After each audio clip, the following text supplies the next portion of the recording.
Radio Claret América presenta Sediento de ti, la palabra, fuente de vida, con el sacerdote misionero claretiano Tony Díaz. Reflexiones diarias del Evangelio. Aquí iniciamos. Bienvenidos, hermanos, a nuestras reflexiones bíblicas de las lecturas del día. Hoy es viernes de la quinta semana de Pascua,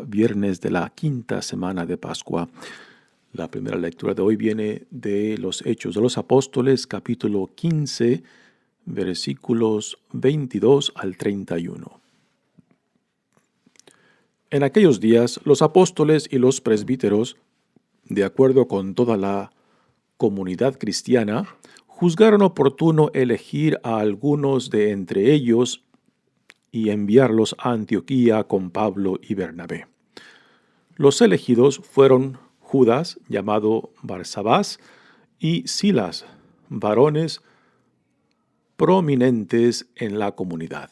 A ellos les entregaron una carta que decía: Nosotros, los apóstoles y los presbíteros, hermanos suyos, saludamos a los hermanos de Antioquía, Siria y Cilicia, convertidos del paganismo, enterados de que algunos de entre nosotros, sin mandato nuestro, los han alarmado e inquietado a ustedes con sus palabras. Hemos decidido, de común acuerdo, elegir a 2 varones y enviárselos en compañía de nuestros hermanos Bernabé y Pablo, que han consagrado su vida a la causa de nuestro Señor Jesucristo. Les enviamos pues a Judas y a Silas, quienes les transmitirán de viva voz lo siguiente: El Espíritu Santo y nosotros hemos decidido no imponerles más cargas que las estrictamente necesarias, a saber, que se abstengan de la fornicación y de comer lo inmolado a los ídolos, la sangre y los animales estrangulados. Si se apartan de esas cosas, harán bien. Los saludamos. Los enviados se despidieron y cuando llegaron a Antioquía, reunieron a la comunidad cristiana y les entregaron la carta. Al leer aquellas palabras alentadoras, todos se llenaron de júbilo. Palabra de Dios. El salmo responsorial es el Salmo 56 y el responsorio es: Alabemos y cantemos al Señor, aleluya. Alabemos y cantemos al Señor, aleluya. Dispuesto está mi corazón, Dios mío, para cantar tus alabanzas. Despiértate, alma mía, despiértense mi cítara y mi arpa, antes de que despunte el alba. Tocaré para ti ante las naciones, te alabaré, Señor, entre los pueblos, pues su lealtad hasta las nubes llega, y tu amor es más grande que los cielos. Levántate, Señor, en las alturas, y llena con tu gloria el mundo entero. Alabemos y cantemos al Señor, aleluya. El Evangelio de hoy viene de Juan, capítulo 15, versículos 12 al 17. En aquel tiempo Jesús dijo a sus discípulos: Este es mi mandamiento, que se amen los unos a los otros, como yo los he amado. Nadie tiene amor más grande a sus amigos que el que da la vida por ellos. Ustedes son mis amigos, si hacen lo que yo les mando. Ya no los llamo siervos, porque el siervo no sabe lo que hace su amo. A ustedes los llamo amigos, porque les he dado a conocer todo lo que he oído a mi Padre. No son ustedes los que me han elegido. Soy yo quien los ha elegido y los ha destinado para que vayan y den fruto, y su fruto permanezca, de modo que el Padre les conceda cuanto le pidan en mi nombre. Esto es lo que les mando, que se amen los unos a los otros. Palabra del Señor. Bueno, damos comienzo a nuestra reflexión de las lecturas de hoy y en forma de resumen voy a explicar el por qué esta carta que se menciona en esta primera lectura fue escrita. A la comunidad de Antioquía, en Siria, llegaron unos judaizantes, o sea, unos judíos cristianos, probablemente del grupo de los fariseos, que llegaron a la comunidad cristiana en Antioquía diciéndoles que los paganos que se convertían al cristianismo tenían que ser circuncidados y, por tanto, que se les aplicara la ley mosaica en su totalidad. Y esto levantó, pues, una opinión contraria a estos judaizantes entre Pablo, Barnabas contra estos judaizantes, lo cual la comunidad de Antioquía mandaron a Pablo y a Bernabé para que fueran a la comunidad de Jerusalén, donde se encontraban los apóstoles, o sea, el cuerpo jurídico de la comunidad cristiana, para que determinaran el asunto si los paganos que se convertían al cristianismo tenían que ser circuncidados y también que se les aplicara la ley mosaica, porque esas son las consecuencias de la circuncisión. No solamente la mutilación física del cuerpo humano, sino también la ley mosaica en su totalidad, que implicaba ese símbolo de la circuncisión. Así que se reúne y se lleva a cabo el primer concilio de la iglesia cristiana, más o menos en el año 50, donde Pablo y Bernabé dan su intervención, y después Pedro, y finalmente Santiago, que se dice que es pariente de Jesús, también da su decisión de conclusión como líder de la comunidad cristiana en Jerusalén, y de esta conclusión después se escribe esta carta que es mandada a la comunidad de Antioquía juntos con dos líderes de la comunidad cristiana en Jerusalén, que aquí se mencionan como Judas y Silas. Así que esta carta representa la conclusión que en este primer concilio, en el año 50, que se llevó a cabo en torno al asunto de la circuncisión de paganos o no, al ser recibidos en la comunidad cristiana. Así que este es el trasfondo de esta carta y ahora entramos a la lectura. Dice, en aquellos días los apóstoles y los presbíteros, de acuerdo con toda la comunidad cristiana, juzgaron oportuno elegir a algunos de entre ellos y enviarlos a Antioquía con Pablo y Bernabé. Así que aquí en este primer verso se nos dice que los apóstoles, y por apóstoles se refiere a aquellos que compartieron con Jesucristo y quizás algunos más, porque este título de apóstoles se aplica a otros más que no eran parte de los 12. Ya para esos tiempos, Judas, el quien traicionó a Jesús, ya no es parte porque se suicida. Y después, para reemplazar a Judas, se escoge a Matías, pero quizás también este título de apóstoles se aplica a otros también, que fueron testigos tanto de la vida, muerte y resurrección de Jesucristo. Y después presbíteros vienen siendo aquellos líderes dentro de la comunidad, y Silas es uno de ellos, que también lleva el título como de profeta de la comunidad. De acuerdo con toda la comunidad cristiana, juzgaron oportuno elegir a algunos de entre ellos y enviarlos a Antioquía con Pablo y Bernabé. Los elegidos fueron Judas, llamado Barsabás. Quizás este Judas puede ser el que fue uno de los nombrados para reemplazar a Judas, quien traicionó a Jesús.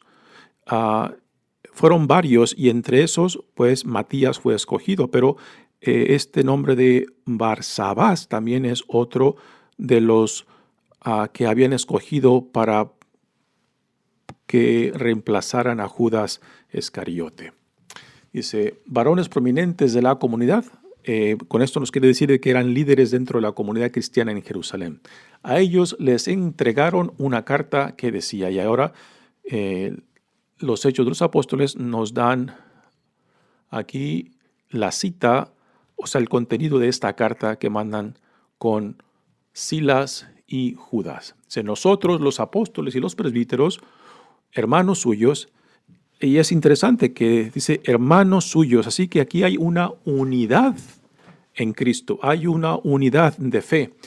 Y es impresionante que a quien mandan estas cartas, que en su mayoría son gentiles o paganos, o sea, no judíos, los ven por la fe en Cristo como hermanos. Y esto es muy significante, la unidad que busca este grupo jurídico de la iglesia cristiana, pues tener con las comunidades que se van fundando. Saludamos a los hermanos de Antioquía, Siria y Cilicia. Se mencionan 3 localidades, lo cual Antioquía era la cabecera de esta región, de la cual eran parte Siria y Cilicia. Antioquía es la tercera capital del Imperio Romano, después de Alejandría y Roma. Dice, convertidos del paganismo. Así que se están dirigiendo específicamente a los cristianos que se convirtieron del paganismo al cristianismo. Dice, enterados de que algunos de entre nosotros, sin mandato nuestro, aquí está haciendo referencia a los judaizantes que fueron de Jerusalén a Antioquía sin el permiso y la autoridad del liderazgo de la comunidad cristiana en Jerusalén. Y fueron para decirles que los paganos tenían que ser circuncidados y después que tenían que someterse a la totalidad de la ley mosaica. Así que aquí los líderes de la comunidad de Jerusalén quieren dejar bien claro de que ellos no tenían parte en estos judaizantes que fueron y pues crearon este problema, esta división en la comunidad de Antioquía. Dice, los han alarmado e inquietado a ustedes con sus palabras. Hemos decidido de común acuerdo elegir a 2 varones y enviárselos en compañía de nuestros hermanos Bernabé y Pablo. Aquí el por qué deciden mandarles a Judas y Silas es muy importante, porque los judaizantes que llegaron a crear este problema en Antioquía no iban en nombre de los líderes de la comunidad de Jerusalén. Pero a estos que están mandando a Judas y Silas, sí van en nombre de ellos, representándolos no solo con su presencia, sino también con la carta que ellos escriben. Así que es una doble afirmación de la autoridad y hermandad y la decisión que como concilio han tomado en torno a la cuestión de la circuncisión. Así que aquí dejan sellado claramente el común acuerdo en el Espíritu Santo. Y para comprobar que están en un acuerdo y que la decisión de ellos está bien representada, pues mandan a 2 hermanos de la comunidad de Jerusalén junto con la carta. Dice, que han consagrado su vida a la causa de nuestro Señor Jesucristo. Les enviamos pues a Judas y a Silas, quienes les transmitirán de viva voz lo siguiente. Así que Judas y Silas no simplemente van a entregar la carta, sino que con sus propias palabras prácticamente van a también leer la carta, que el acto de leer la carta es como si estuvieran escuchando la voz actual de los líderes de Jerusalén. Así que esto es muy importante, de que no simplemente entregaron la carta y les dijeron léanla. No. Judas y Silas leerán la carta, lo cual representa la presencia misma de los líderes de Jerusalén, de Santiago en particular, como líder de esa comunidad, y que el acto de leer la carta pues expresaba la presencia real de tal líder de la iglesia en Jerusalén.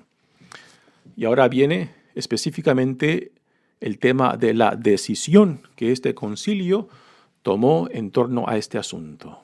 Dice, el Espíritu Santo y nosotros hemos decidido no imponerles más cargas que las estrictamente necesarias. O sea, que no imponerles la carga de la circuncisión y por tanto de que no sean sometidos a la totalidad de la ley mosaica, como lo expresó Pedro en su intervención en este concilio, puesto que ni sus padres ni ellos mismos, como judíos, habían sido fiel y en vivir la ley mosaica. Entonces, ¿por qué se la van a imponer a estos hermanos que reciben la fe en Cristo, ¿no? Ese fue el argumento que Pedro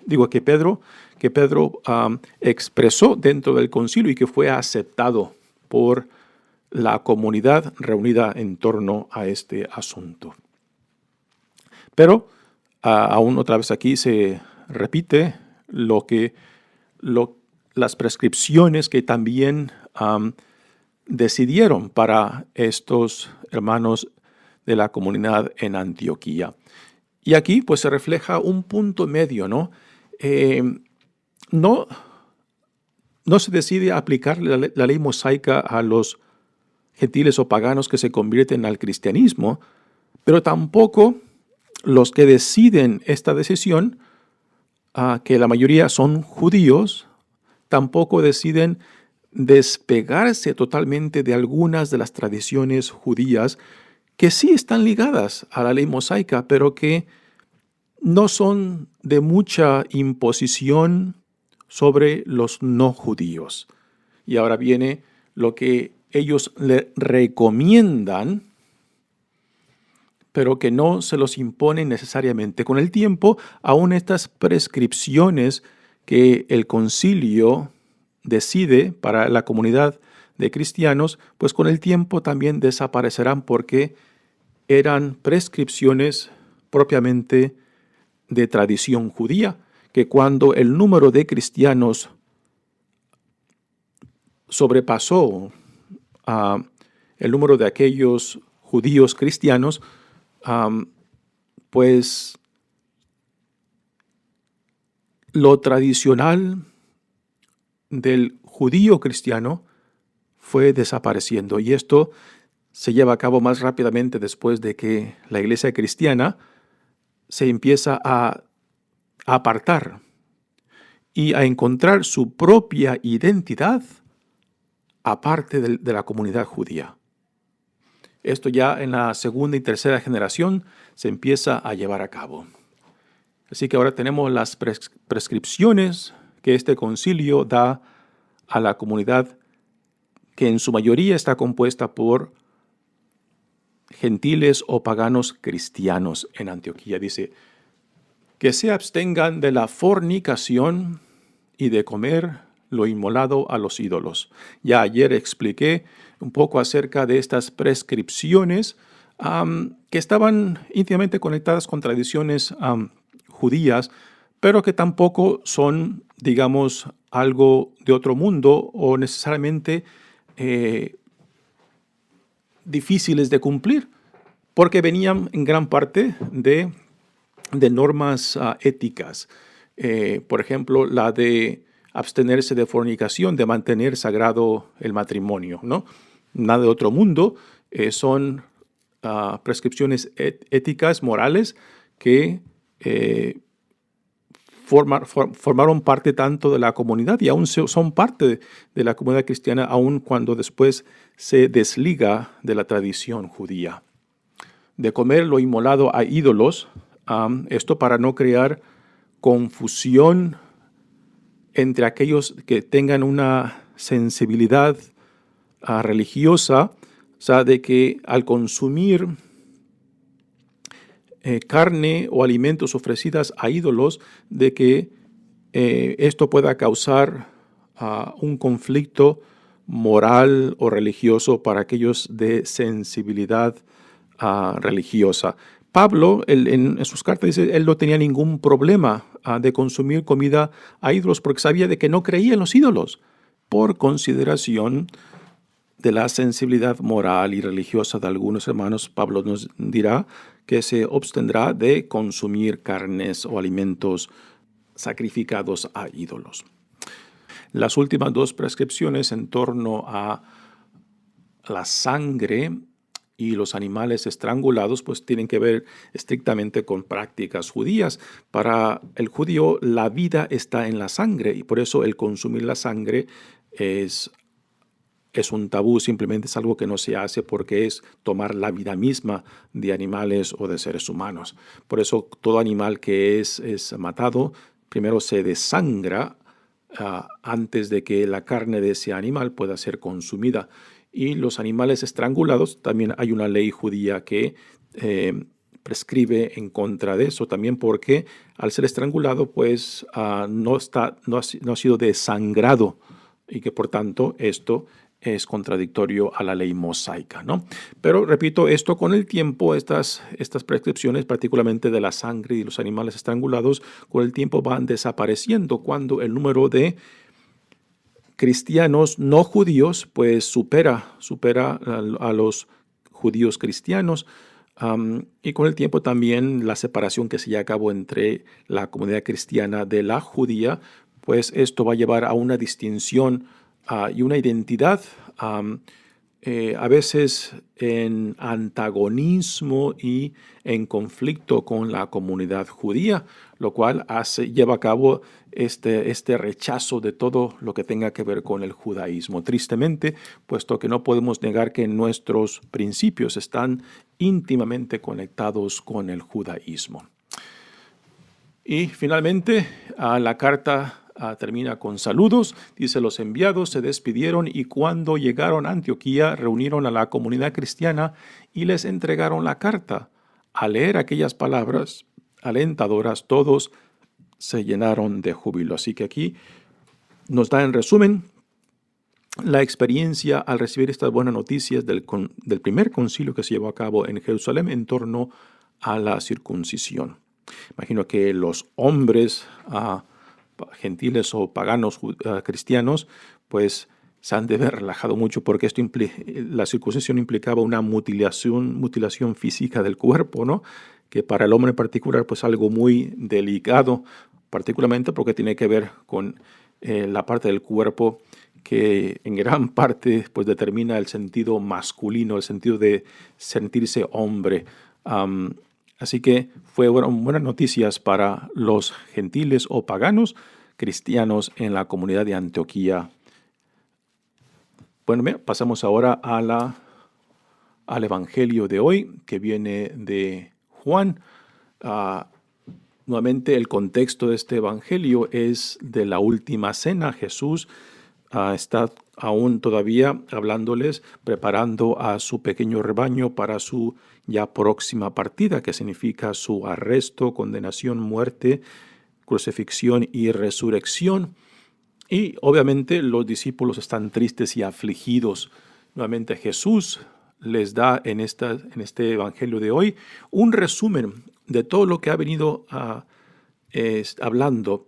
Y esto es algo típico del Evangelio de Juan, que habla en temas, si les puedo dejar una imagen, de un espiral que va dando vueltas y constantemente regresa al mismo tema con diferentes imágenes, con diferentes palabras, pero el tema viene siendo el mismo. Y repite varias veces las mismas ideas y conceptos en torno a lo que Jesús les quiere decir. Y aquí Jesús en este evangelio pues prácticamente está resumiendo mucho de lo que ya les comentó antes dentro de esta última cena. Dice, en aquel tiempo Jesús dijo a sus discípulos, este es mi mandamiento. Es aquí muy interesante, Jesús está dando un mandamiento.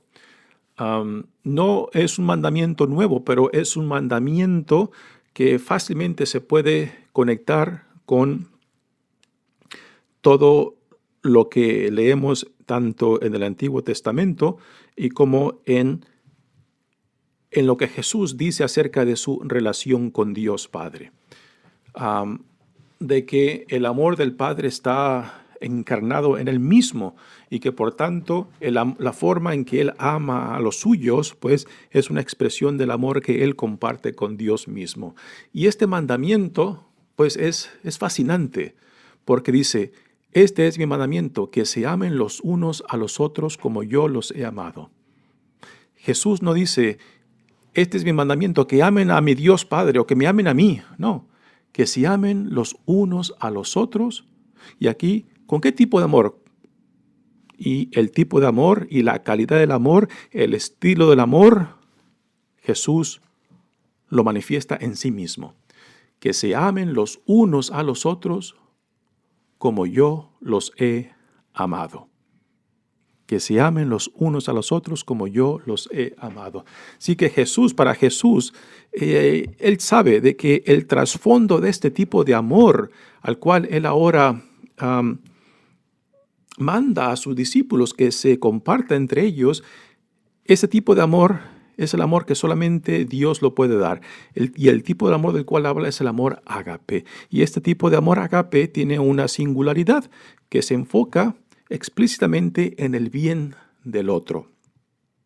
Y el amor ágape, pues se da y se comparte cuando uno está capacitado para darlo, cuando uno tiene el deseo de darlo. Bueno, ¿y de dónde nace esta capacitación y este deseo de amar? Nace de Dios.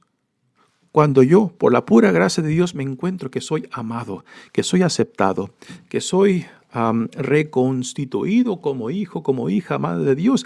Y es esta gracia, este don de Dios, lo que me capacita y lo que me da el deseo para compartir con otros de lo que yo mismo he recibido. Y precisamente esto es lo que Jesús modela para con sus discípulos. Porque es su relación con Dios Padre de donde le viene a Jesús ese amor, esa sabiduría, esa autoridad, que después la transmite, la comparte con sus discípulos. Así que todo lo que Jesús recibe de Dios Padre es lo que le comunica a sus discípulos, y por eso le puede decir, quiero que se amen los unos a los otros como yo los he amado. Jesús pone el modelo, pone el estilo a lo cual son llamados sus discípulos. Nadie tiene amor más grande, continúa, a sus amigos que el que da la vida por ellos. Aquí Jesús introduce un término nuevo. Ya les ha dicho que Él siendo Señor y Maestro de ellos, cuando les lava los pies, y ahora les introduce otro término. Les llama amigos. Impresionante.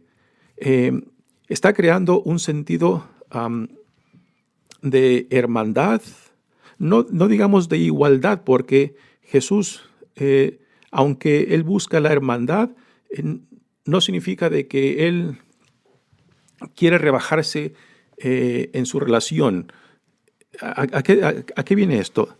De que nunca vamos a igualar a Jesús a nosotros. Él siempre va a seguir siendo el Hijo de Dios, el Señor, el Salvador, el Mesías, ¿no?